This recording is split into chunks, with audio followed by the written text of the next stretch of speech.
Kehidupan rohani. Tetapi kamu tidak hidup dalam daging, melainkan dalam roh.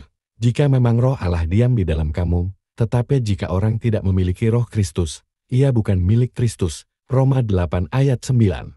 Kehidupan Kristiani tidak hanya berpusat pada kehidupan duniawi, tetapi lebih dari itu, yaitu kehidupan rohani. Hal ini sesuai dengan ayat dalam Alkitab, Roma 8 ayat 9 yang mengatakan, "Tetapi kamu tidak hidup dalam daging, melainkan dalam roh, jika memang roh Allah diam di dalam kamu."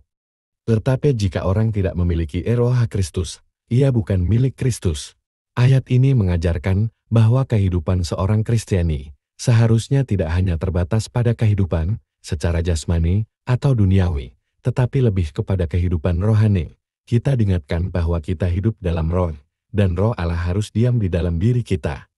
Ini berarti bahwa kita harus memprioritaskan kehidupan rohani kita, yaitu membiarkan roh Allah memimpin dan mengendalikan segala aspek kehidupan kita.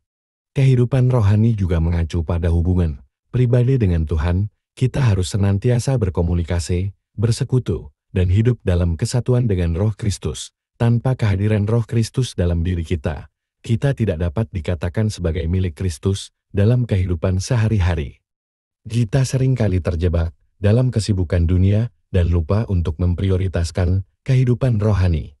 Namun, sebagai orang percaya, kita diingatkan untuk selalu hidup dalam kesadaran akan kehadiran Roh Allah dalam diri kita. Sebagai kesimpulan, ayat ini mengingatkan kita untuk menjadikan kehidupan rohani sebagai fokus utama dalam hidup kita. Kita harus senantiasa membiarkan Roh Allah memimpin dan mengendalikan setiap aspek kehidupan kita, serta senantiasa hidup dalam kesadaran akan hubungan pribadi kita dengan Tuhan.